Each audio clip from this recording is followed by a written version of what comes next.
felt like a lot was getting to me. It was a lot of pressure. Felt like things were just kind of hard and tough, and I wanted to just quit, to be honest. I felt like I'd lost a lot of faith in myself, and it was getting really hard to just push through. And I didn't quit. Obviously, we're here today, but this morning after prejudging, I had that same cry in the bathroom, but this one was a cry of gratitude and pride that I had pushed through and gotten through that. And it's these moments, it's this journey, and like I felt this before having the trophy around my neck. It's the journey, it's the experience, it's knowing that you pushed past times where you wanted to quit. And you got shit done. You pushed through it. So to everyone out there whose dreams are scaring you, whose dreams make you want to quit, just don't quit. It's good. Your dreams should be big. They should be scary. Just keep pushing through. I have this thing I say, champion mentality. It's not about winning. It's not about a trophy. It's about having no quit. It's about giving everything you have so that when you show up on game day, before the results are over, you're proud of yourself and you know the work you put in. Everything I ever did, the thing that I heard out of people's mouth was, that's impossible. That can't be done. Or no. I remember when I wanted to be a bodybuilding champion, including my parents and everyone else around me, said this is impossible. Why don't you become a ski champion? That's what they do in Austria. Or a bicycle champion, or do some track and field. You can't be a bodybuilding champion. That is exactly what I heard, and of course I proved to the people that it can't be done. So whenever someone said to me, it can't be done, I heard it can be done. When they said no, I heard yes. And when they said it's impossible, I heard it is possible. Because I am a strong believer. But it takes guts. It takes a sense of response. It takes a backbone. It takes men and women with the bark on. Quit pointing the finger, look in the mirror, and go get it done. Make the hard decisions, make the sacrifice, and fix stuff. And take care of your kids. Take care of your wife. And take care of yourself. And quit expecting somebody else to do it. Maybe I ain't never been through what you've been through, but I've been through my go-through. And you don't get here by quitting when you tired. You get here by quitting when you finish, when you done. You don't stop when you tired. You stop when you done.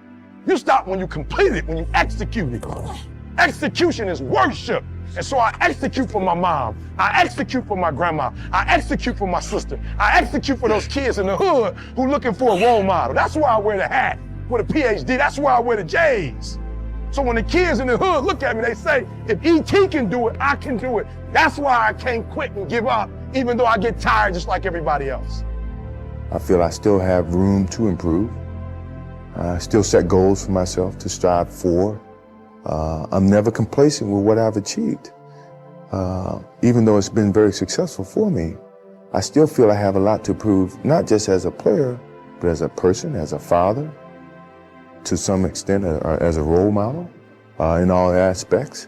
So I'm never really too complacent with myself or with what I've achieved. When I get to a point where I feel I can improve as a player, I walk away from the game.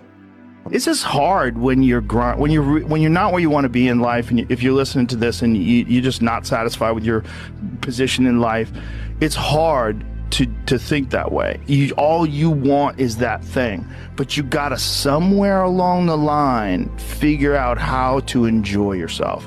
Somewhere along the line, figure out how to just go as hard as you can, but also enjoy it. Try to enjoy it, because that changes the whole tone of the experience, and I think that makes you more successful. You cannot let a fear of failure, or a fear of comparison, or a fear of judgment stop you from doing what's going to make you great.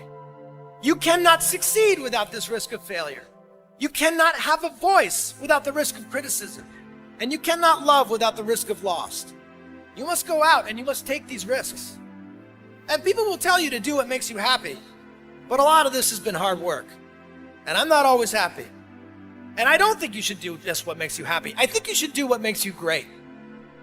Do what's uncomfortable and scary and hard, but pays off in the long run. Be willing to fail. Let yourself fail. Fail in the way, in the place where you would want to fail. Fail, pick yourself up, and fail again. Because without this struggle, what is your success anyway? I can't lose this shit, man. Well, if you can't lose it, man, you can't grow from it. Just like success, man. When you get that success and you flip the script on it, where success then defines you, can't lose it, can't lose it. Well, then you can't grow from it, man. You gotta be willing to lose it in order to earn it. Taking those winnable battles of life that you believe in, you know you can do it. You're not a genius. You're a dimwit. Right. What you should be doing is playing people who are beating you like, well, as much as you can tolerate. Right. So maybe that's 40% of the time. Maybe it's 60% of the time. But that way, because to be a winner, you want to be disciplined. You want to know what you're doing. And then you want to be on the edge where your skills are being developed. And if you're going to be on the edge where your skills are going to be developed, you're at a place where losing is always a possibility. Because otherwise you're not pushing yourself beyond your current capacity. We will kid ourselves, man. We will fail all the time on ourselves. But it's a sad motherfucker that fails on someone else's terms. When someone else is relying on you, that you say, no, man, I just can't make it. You won't be that guy. You'll show up just for your buddy's sake. And your buddy's energy will push you through a workout even though you're exhausted. And what's crazy about it, man, even though your energy levels are so low, by expending more energy, you just gain so much more in the back end. It's crazy. And all of a sudden you have this natural high. Where the problems you once had going before the gym that seemed overwhelming, you come out of that gym pumped up, man, mind, body connected. Those same problems don't look so bad. You're generating solutions to them. You're seeing ways in and out of them all because you're thinking positively.